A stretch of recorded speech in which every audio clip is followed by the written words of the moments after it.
நந்தினி பெயரை போலவே மென்மையான மனம் கொண்டவள். குடும்பத்தின் மீது அளவில்லாத பாசமும் உறவுகளின் மீது அளவில்லாத நம்பிக்கையும் வைத்திருந்தாள். சிறு வயதிலிருந்தே ஒருவரை மனதார நேசித்தாள். அவருடன் வாழ வேண்டும் என்று கனவு கண்டாள். அனைவருக்கும் வணக்கம். இது உங்கள் ஹனி வாய்ஸ். நந்தினிக்கு தனது அம்மாவின் அண்ணன் மகன் அருண் மீது சிறு வயதிலிருந்தே காதல் இருந்தது. இருவரும் ஒருவரை ஒருவர் மனதார நேசித்தார்கள். திருமணம் செய்து கொண்டு வாழ வேண்டும் என்று கனவுகளும் கண்டார்கள். ஆனால் வாழ்க்கை அவர்கள் நினைத்தபடி அமையவில்லை. அருணின் அம்மா அந்த காதலை ஏற்றுக்கொள்ளவில்லை. குடும்ப சூழ்நிலைகளால் இருவரும் பிரிய வேண்டிய நிலை வந்தது. காலம் கடந்தது. நந்தினிக்கு வேறு ஒரு இளைஞருடன் திருமணம் நடந்தது. கணவர் நல்லவர்தான். ஆனால் நந்தினியின் மனம் மட்டும் கடந்த காலத்திலேயே இருந்தது. காலம் அவளை வேறொருவரின் மனைவியாக மாற்றியது. ஆனால் அவளின் மனம் மட்டும் இன்னும் கடந்த காலத்தின் நினைவுகளிலேயே வாழ்ந்து கொண்டிருந்தது. நான் அருணை திருமணம் செய்திருந்தால் இன்னும் சந்தோஷமாக இருந்திருப்பேன். என் வாழ்க்கை இப்படி இருக்காது என்று அடிக்கடி நினைத்து கொண்டே இருந்தாள். கணவரின் நல்ல குணங்களை கூட கவனிக்காமல் குறைகளை மட்டும் பார்த்தாள். அதனால் வாழ்க்கையின் அழகான தருணங்களை அனுபவிக்க முடியவில்லை. ஒரு நாள் குடும்ப விழாவில் பல ஆண்டுகளுக்கு பிறகு அருணை சந்தித்தாள். அருண் தனது மனைவி மற்றும் குழந்தைகளுடன் மகிழ்ச்சியாக இருந்தான். அவர்களை பார்த்த நந்தினியின் மனதில் பழைய நினைவுகள் மீண்டும் வந்தன.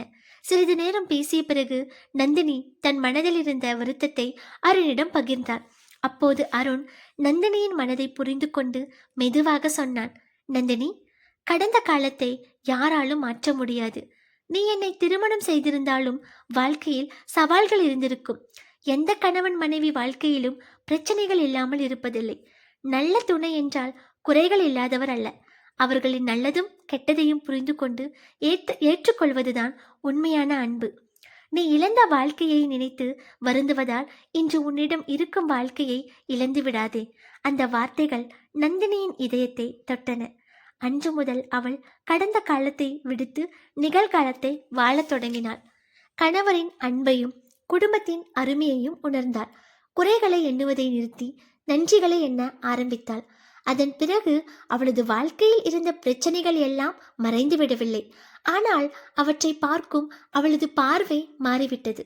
அதனால் வாழ்க்கையும் அழகாக தோன்ற ஆரம்பித்தது.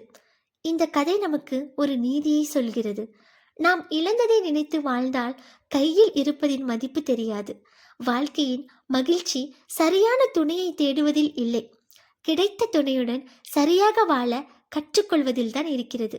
கடந்த காலம் ஒரு பாடம் மட்டுமே, அது நம் வாழ்க்கை அல்ல. நிகழ்காலத்தை நேசிக்க கற்றுக்கொள்ளுங்கள். வாழ்க்கை அழகாக மாறும். இது போன்ற மனதை தொடும் கதைகளுக்கு எங்கள் சேனலை சப்ஸ்கிரைப் செய்ய மறக்காதீர்கள். பாய் பாய்.